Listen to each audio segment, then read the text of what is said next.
Good morning, नमस्कार, प्रणाम। मैं doctor Anjali Gupta, senior clinical psychologist, आपका स्वागत करती हूँ यूट्यूब में। आज मैं आपके सामने communication and compensate, the role of communication and compensate in mental health, कैसे हम मानसिक स्वास्थ्य में हमारा वार्ता, संचार और साथ ही साथ करुणा की क्या भूमिका है, ये आज हम बताने के लिए आपके सामने उपस्थित हुए हैं। तो दोस्तों, आज हम क्या बताना चाह रहे हैं आप समझ गए होंगे। जैसा कि मैंने आपको कहा, वार्ता, संचार, कम्युनिकेशन, ये आखिर है क्या? कम्युनिकेशन कहते हैं कोई भी सूचना दो या दो से अधिक या एक किसी दूसरे को देने की कोशिश, या तो किसी संकेत के माध्यम से, प्रतीक के माध्यम से या भाषा के माध्यम से पहुंचाने की कोशिश करता है, तो उसे वार्ता संचार कहा जाता है। पहले के समय पे वार्ता संचार कैसे किया जाता था? पहले के समय पे टेलीग्राम हुआ करते थे, तार हुआ करते थे। पत्रों के द्वारा हम वार्ता संचार, अपनी भावना, अपने विचार, अपनी समस्याओं का आदान प्रदान किया करते थे। लेकिन आज 21वीं सदी है और 21वीं सदी में आज क्या क्या हो गया है? आज इंटरनेट हो गया है, टेलीग्राम हो गए हैं, वायरलेस हो गए हैं, हमारे साथ कंप्यूटर हो गए हैं, बहुत सारे ऐसे हमारे पास इलेक्ट्रॉनिक वॉइस मीडियाज़ हो गए हैं, जिनके माध्यम से हम अपनी बातों को पहुंचाने की कोशिश करते हैं आप तक। लेकिन उसमें हमारी एक जो आभा मंडल है, जो उसका वाइब्रेशन, बातचीत करने का जो वाइब्रेशंस है, वो हम रिसीव नहीं कर पाते जिस हिसाब से रिसीव हमें करना चाहिए, या हम जिस तरह से पहुंचाना चाहते हैं। तो उसके लिए फ़ेस टू फेस, यानी कि एक दूसरे से मिलकर जब हम बात करते हैं, तो उसमें फिर 3 बातें आ जाती हैं कम्युनिकेशन में फ्रेंड्स। वो 3 बातें कौन कौन सी हैं? एक है एम्पैथी। एम्पैथी मीन्स कि आप अपना पैर दूसरों के जूतों में रखकर देखना, आपको देखना है, यानी कि आप दूसरों की समस्या को अपनी समस्या समझते हुए, आपको उसकी भावनाओं को समझते हुए व्यवहार करना एम्पैथी कहलाता है। कम्युनिकेशन में एम्पैथी आ जाता है, सिंपैथी आ जाता है और इंटरपैथी आ जाता है। तो एम्पैथी का जो रोल है वो हमारे मानसिक स्वास्थ्य के लिए बहुत ही महत्वपूर्ण भूमिका अदा करता है। सिंपैथी तो सहानुभूति एक सुपरफिशियल लेवल पे होता है, फिज़िकल लेवल पे होता है। जैसे कि एक व्यक्ति रोड क्रॉस कर रहा है, तो आप सिंपैथेटिक वे आपने उसका हाथ पकड़कर आपने उस रोड को क्रॉस करा दिया। लेकिन एम्पैथी मीन्स कि आपने उसकी समस्या, उसकी भावना, उसके कष्ट, उसके दर्द को महसूस करते हुए आपने उससे बातचीत की, आपने इमोशन का आदान प्रदान किया, तो वो एम्पैथी कहलाता है। इंटरपैथी, जिसमें कि एम्पैथी का ही एक्सटेंडेड रूप है। इंटरपैथी होता है कि आप जिसको नहीं जानते हैं, जिसके बारे में नहीं जानते हैं, अगर कोई आपको बातचीत करता है, जैसे कि फॉर एग्जांपल मैं अपनी फ्रेंड से बात कर रही हूँ, मैं अपने किसी रिलेटिव्स के बारे में बात कर रही हूँ जिसको वो नहीं जानता, वो नहीं जानती, तो ऐसे में वो जानने की कोशिश करेगा कि अच्छा उसको क्या हुआ था, क्या हो गया था, किस तरह से परेशानी हो गई थी। वो अपने उस सिचुएशन को फील करने की कोशिश करता है, जो थर्ड पर्सन है, उसको इंटरपैथी कहते हैं। तो कम्युनिकेशन में ये 3 रूप जो हैं वो बहुत ज़्यादा महत्वपूर्ण भूमिका अदा करते हैं मानसिक स्वास्थ्य में। तो मानसिक स्वास्थ्य में किस तरह से फ़ायदा पहुंचाते हैं, उसको बताने से पहले हम आपको बताना चाहेंगे कि 2 प्रकार के कम्युनिकेशन होते हैं, यानी कि वार्ता संचार। एक होता है जिसको वर्बल कम्युनिकेशन कहते हैं, और दूसरा होता है नॉन वर्बल कम्युनिकेशन। दोनों की उपयोगिता है। हम आपको एक सर्कल बनाकर बता रहे हैं कि 17% जो रोल है वो हमारा भाषा उसके लिए काम करती है। 55% जो है वो हमारे जेस्चर्स हैं, हमारे पोस्चर्स हैं, हमारे हाव भाव हैं, इस तरह से है। फिर हमारा उसके बाद का जो पॉइंट आता है 27 और 28% जो है वो हमारा टोन जो है, हम जो मुंह से बोलते हैं, जिस टोन से बोलते हैं, उस टोन की भूमिका होती है। और यही हमारे रिश्तों को अच्छा, मधुर बनाती है, और यही रिश्तों को कटु यानी कड़वाहट लाती है, रिश्तों में दरार लाती है। चाहे वो घर के रिश्ते क्यों ना हो, और चाहे वो हॉस्पिटल में एक मरीज के लिए वो रिश्ता क्यों ना हो। तो कहने का मतलब यहाँ ये हो जाता है कि कम्युनिकेशन यानी कि जहाँ वार्ता संचार है, वहाँ पर करुणा भाव का होना, आशावादी होना, सकारात्मक होना, सहानुभूति रखना और साथ ही साथ दया भाव का होना, ये बहुत महत्वपूर्ण भूमिका अदा करता है। क्योंकि अगर आप कम्युनिकेट कर रहे हैं एक मरीज़ से, कहा भी जाता है कि अधिकतर बचपन से ही आप सुनते आ रहे होंगे, मम्मी पापा ने जिस डॉक्टर को अपने आप को दिखाया वही आज बच्चे को अपने उसी डॉक्टर के पास रेफ़र करते हैं और दूसरों को भी बताते हैं कि भाई डॉक्टर बहुत अच्छा है, बहुत प्यार से बोलता है। अगर आप जाओ तो ऐसा लगता है कि जैसे उसके मुख में जैसे कि कुछ क्या बोलते हैं कि मिश्री घुल रही हो। सॉरी, इतना टाइम लगा ढूंढने में, शब्द ढूंढने में। मिश्री जैसे घुल रही हो, तो ये मिश्री जैसा का मतलब है उसमें इतनी एम्पैथी है कि वो आपको तुरंत आपको अपना बना लेता है और आपकी समस्या का निदान करने में आपकी मदद करता है। तो हम कहते भी हैं और सुनते भी आए हैं कि ऑलमोस्ट जो लोग हैं वो कहते हैं भाई डॉक्टर के पास अगर डॉक्टर प्यार से बोल देता है तो 50% तो वहीं परेशानी, वहीं बीमारी समाप्त हो जाती है। तो 50% इलाज का रोल हो जाता है। तो दोस्तों ये देखिए कि हमारा मीठा बोलना, हमारा प्यार से बोलना, स्नेहपूर्ण बोलना, सहानुभूति से बोलना हमारे मरीज को कितना सही कर देता है। यानी कि स्वास्थ्य हमारा कितना डिपेंडेंट है हमारी भाषा से, हमारे बोल से, हमारे टोन से, हमारे जेस्चर से। तो ये तो रही हमारी ओपीडी की बात। लेकिन जब हम इंडोर की बात करते हैं तो इंडोर में डॉक्टर के अलावा भी एक लंबी बड़ी टीम होती है और उस टीम में हमारा वार्ड बॉय होते हैं, हमारी नर्सेज होती हैं, हमारा मेस का स्टाफ होता है, हमारे ओटी टेक्नीशियंस होते हैं, ब्लड सैंपल कलेक्ट करने वाले टेक्नीशियंस होते हैं, पैथोलॉजिस्ट होते हैं और साथ ही साथ हमारे जो मेंटल हेल्थ प्रोफेशनल्स हैं, काउंसलर्स हैं, आदि आदि होते हैं। अगर उनका व्यवहार उचित नहीं होता है तो आप समझ सकते हैं कि एक मानसिक रोग से ग्रसित जो व्यक्ति है उसके परिवारजन जो स्वयं में खुद परेशान हैं और उस परेशानी के चलते आपके पास वो पहुँचे हुए हैं और अगर आप प्यार से नहीं बोलते हैं उनसे तो सोच लीजिए कि वो किस तरह का उनका मानसिक स्वास्थ्य होगा, कितने और वो निराश हो जाएंगे, कितने और हताश हो जाएंगे। ऐसा मैंने लोगों को देखा हुआ है कि नर्सेस दवा देती हैं,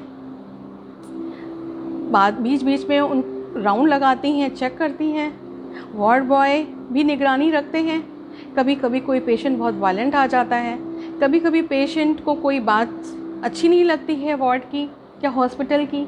ऐसे में कभी कभी क्या होता है, वार्ड बॉय उनका हाथ पकड़ करके, मोड़ करके, तोड़ करके किसी तरह का नुकसान पहुंचा देते हैं और शायद वो उनकी मजबूरी होती है क्योंकि पेशेंट को कंट्रोल करना चाहते हैं।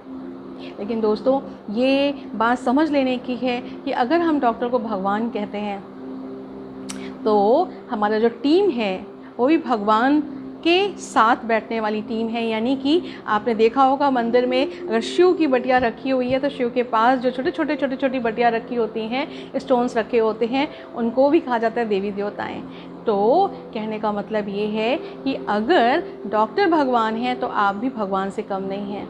आप भी अपनी कृपा उस पर बरसा कर उसको ठीक कर सकते हैं और जब आप अपनी कृपा बरसाते हैं तो आप पर भगवान की कृपा हो जाती है। क्यों हो जाती है? क्योंकि ज़रूरी नहीं है कि आज वो हमारी जगह पर नहीं हैं और कल हो सकता है कि हमें ज़रूरत पड़ सकती है उसकी। यानी हम भी कभी ऐसे बीमार हो सकते हैं, हम भी कभी हॉस्पिटलाइज हो सकते हैं, उन परिस्थितियों में जा सकते हैं जहाँ पर हमें भी आवश्यकता है कोई अपनी सहानुभूति से, कोई प्यार से, कोई करुणा से हमारे साथ बर्ताव करे, व्यवहार करे। हम आपको कुछ स्टेप्स बताते हैं कि कहाँ कहाँ पर इसकी उपयोगिता सफलता दिलाती है। तो सबसे पहले आपके रिश्ते मधुर होते हैं, चाहे मरीज और डॉक्टर के बीच या जिसके साथ वो इंटरेक्ट हो रहा है, यहाँ पर भी और साथ ही साथ परिवार में भी अगर आप देखते हैं तो परिवार में भी आप देखते हैं कि अगर आप प्यार से बोलते हैं तो दूसरा भी प्यार से बोलेगा। अगर आप गुस्सा कर बोलते हैं दूसरा भी गुस्सा कर बोलता है। अगर आप कटाक्ष बोलते हैं तो दूसरा भी कटाक्ष बोलता है। अगर आप चिल्ला कर बोलते हैं तो दूसरा भी चिल्ला कर बोलता है। तो आप देखते हैं कि अगर मैं प्यार से बोल सकता हूँ तो मुझे प्यार से बोलने की आवश्यकता है।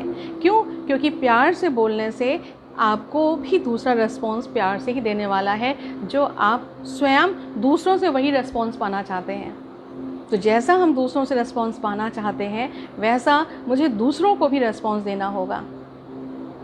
तो ये तो रहा आपके घर और परिवार के रिश्ते। अगर आपके रिश्ते मधुर होते हैं तो मानसिक स्वास्थ्य आपका बेहतर होता है, और जब मानसिक स्वास्थ्य बेहतर होता है तनाव कम होता है, और जब तनाव कम होता है तो गुस्सा कम आता है, और जब गुस्सा कम आता है तो फिर आपके अंदर एक पॉजिटिविटी, एक सकारात्मक ऊर्जा दिखाई देती है। और जब सकारात्मक ऊर्जा दिखाई देती है तो आपकी परफॉर्मेंस जो है, आपकी जो क्रिया है, जो आपको वर्क मिला हुआ है, उस वर्क में आपकी बढ़ोतरी हो जाती है। आप एक फ़ाइल जो आप 4 घंटे में कर पा रहे होते हैं, वो आप एक फ़ाइल को हो सकता है आप 2 घंटे में कर सकते हो, क्योंकि आपके पास सकारात्मक ऊर्जा है, आपके पास वो शक्ति, वो एक एनर्जी है, एक आभा मंडल है, खुशी का आभा मंडल। तो ये रही बात आपके प्यार से बात करने की, वार्ता संचार का ये भाव जो आपके रिश्तों को मधुर बनाता है, तो आपको आपके परिवार के रिश्तों में जो आई हुई दरार है उसको भी दूर करता है। और साथ ही साथ मैं आपको ये बताना चाहूँगी कि इसमें क्रोध भी इससे कम होता है। जो लोग देखा गया है कि जिन लोगों में करुणा भाव है, सहानुभूति है, एक दूसरे के भाव को समझने की उनके अंदर समझ है, सूझबूझ है, तो वो इतना क्रोधी नहीं होते। क्रोधी वही होते हैं जिनमें अहम होता है, अहम। और ये अहम चाहे पद की हो, चाहे पोजीशन की हो, चाहे पैसे की हो, नॉलेज की हो, ब्यूटी की हो, हाइट की हो, वेट की हो, किसी भी चीज़ की अहम हो, वो अहम आपको क्रोधित करता है। क्रोध, जहाँ करुणा है वहाँ क्रोध नहीं है। तो आप सोच सकते हैं कि अगर आप करुणामयी होते हैं तो आपका क्रोध भी कम हो जाता है। और क्रोध बहुत सारी समस्याओं को उत्पन्न करता है, लेकिन जब करुणा है तो सारी समस्याएं मिनिमाइज़ हो जाती हैं और आप करुणा में जीवन जीने की यात्रा आपकी सहज रूप से पूरी होने के कगार में आती जाती है।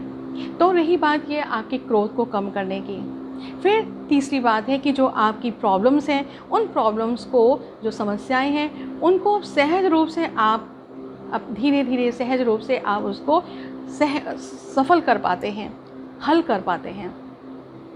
तो समस्या को हल करने में आपका मन शांत रहता है, और जब मन शांत रहता है तो तब आपकी स्थिति क्या होती है कि हम दूसरों को भी वही आभा मंडल देते हैं, वही सकारात्मकता देते हैं, वही स्नेह देते हैं, वही प्यार देते हैं, वही आशा, वही प्रेरणा देते हैं। तो ऐसे प्रेरणा हमारे अंदर बनी होती है, इनिशिएशन करने की हमारे अंदर फीलिंग डेवलप होती है, जिसको मोटिवेशन कहते हैं। और ये रिकवरी के लिए, पेशेंट की रिकवरी के लिए बहुत ज़्यादा फ़ायदेमंद होती है। तो पेशेंट की रिकवरी होती है, रिलेशनशिप अच्छे होते हैं, क्रोध कम होता है, एम्पैथी डेवलप होती है, और साथ ही साथ दोस्तों मैं आपको बताऊं कि इसमें दुआएं भी मिलती हैं। अगर आज आप आपके व्यवहार में अगर आप तब्दीली नहीं लाते हैं तो आपको डायरेक्टली नहीं, इनडायरेक्टली आपने किसी को बहुत ज़ोरों से चिल्ला कर बोला, और चिल्लाने की आवश्यकता नहीं थी, प्यार से भी बोल सकते थे, लेकिन चिल्ला कर बोला, उसने आपको नहीं बोल पाया, हो सकता है आपकी पोजीशन की वजह से, या हो सकता है किसी और वजह से नहीं उसने कुछ बोला, लेकिन उसने वहाँ कम्युनिकेट कर दिया। वहाँ परमात्मा के पास ये कैसा इंसान है, कितना क्रोध करता है, उसे कितनी मुझे चोट पहुँचाई है, ईश्वर उस मालिक है, और नेगेटिव एनर्जी उसके अंदर से निकली, माना कि आपको उसने कुछ बोल दिया और आपका अकाउंट ऊपर वाले के पास डेवलप हो गया।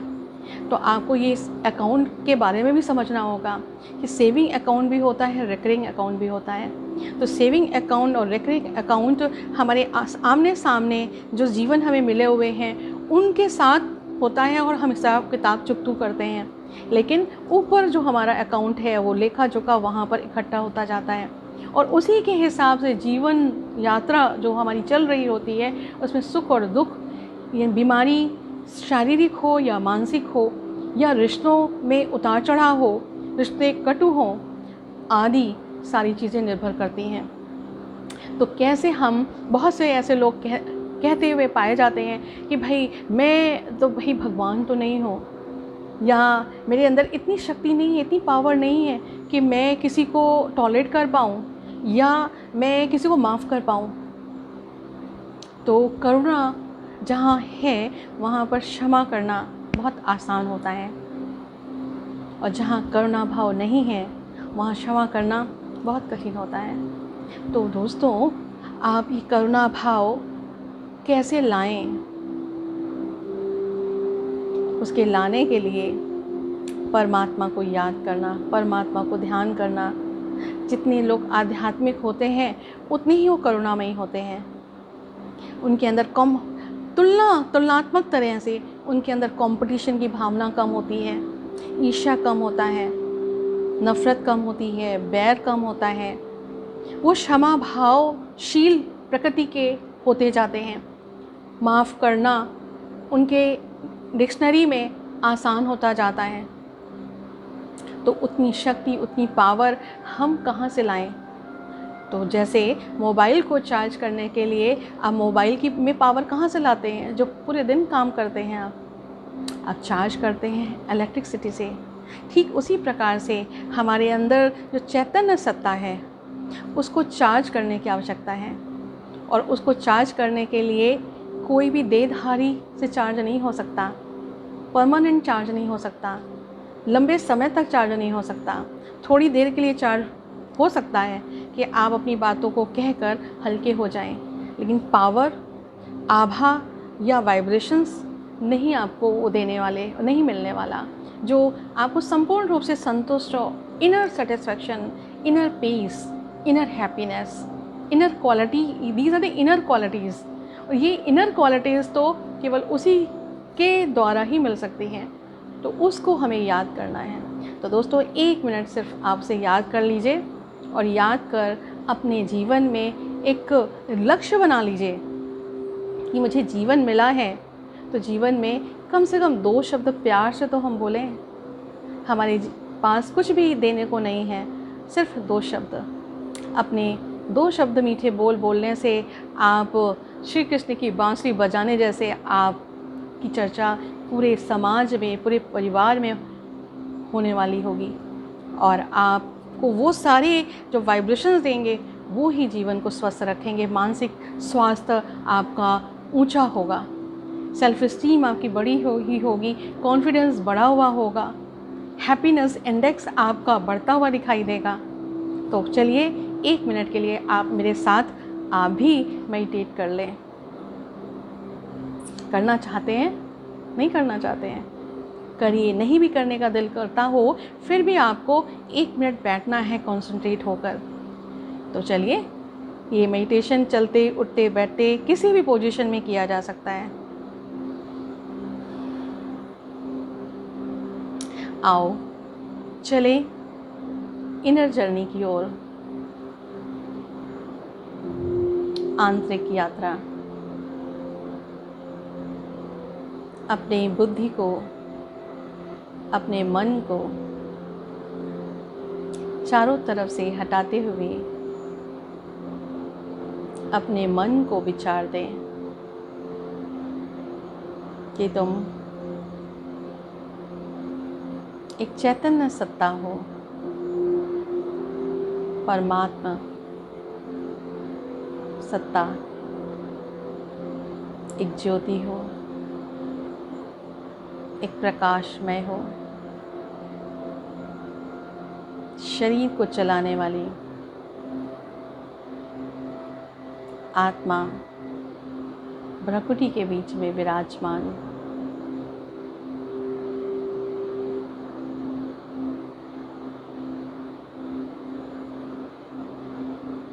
जो अपनी बोली में, अपनी भाषा में,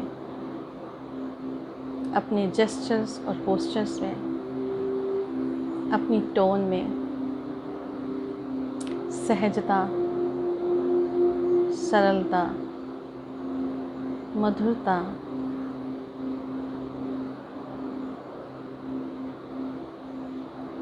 का प्रकाश अनुभव कर रही है।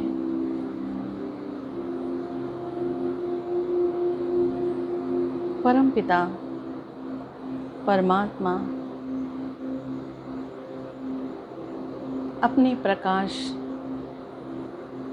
से मुझ चैतन्य सत्ता को करुणा, उदारता, सहानुभूति, प्रेम, आशा जैसे गुणों से भरपूर कर रहे हैं।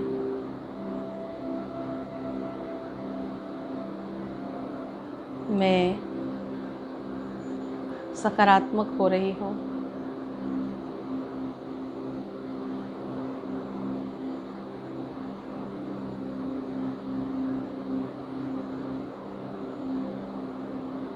शक्तिशाली हो रही हूँ।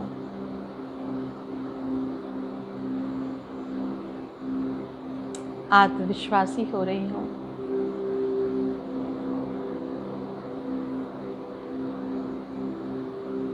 अपने अहम से मुक्त हो रही हूँ।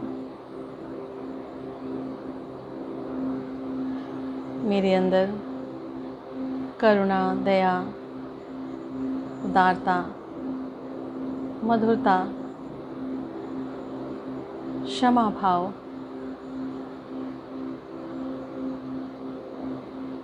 मुझ आत्मा में प्रवेश हो रही हैं और मैं उस काबिल बन पा रही हूँ कि दूसरों की गलतियाँ को क्षमा कर सकूं और स्वयं की हुई गलतियों को सुधार सकूं। इस चुनौती को सहज रूप से स्वीकार कर सकूं। अपने जीवन में मानसिक स्वास्थ्य मंथ 2020 में लक्ष्य रख सकूं कि कुछ तो बदलाव जीवन में लाकर दिखाऊं, क्योंकि ये सेविंग अकाउंट और करंट अकाउंट हमारे वर्तमान जीवन के मानसिक स्वास्थ्य और शारीरिक स्वास्थ्य को बना कर रखने वाला और भविष्य में भी, नए जन्म में भी शारीरिक, मानसिक, पारिवारिक, सामाजिक, आध्यात्मिक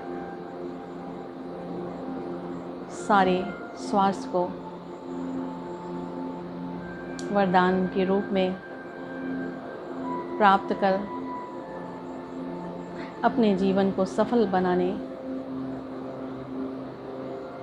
का उद्देश्य रखकर आज अपने दिन को सफल बना रहा हूँ। स्वयं को धन्यवाद दे रहा हूँ या दे रही हूँ और उस ईश्वर को, प्रभु को, खुदा को, जिसने मुझे धरती पर भेजा है, उसको भी धन्यवाद दे रही हूँ या दे रहा हूँ। इसी के साथ दोस्तों आज का वक्तव्य मैं यहीं पे समाप्त करती हूँ। फिर मिलती हूँ आपको किस नए विषय के साथ। अगर आप मेरा वीडियो पसंद करते हैं तो आप मेरा यूट्यूब चैनल ज़रूर सब्सक्राइब करें, ताकि मैं ज़्यादा से ज़्यादा लोग सब्सक्राइब करने पर ज़्यादा से ज़्यादा लोगों को इन्फॉर्मेशन मिलती रहे और आप हमारे वीडियो से कुछ ना कुछ आप अपने जीवन में कुछ चीज़ें उतारते रहें और अपने जीवन को सफल बनाते रहें। इसी के साथ नमस्कार, बाय बाय, ओम शांति, सब खैर।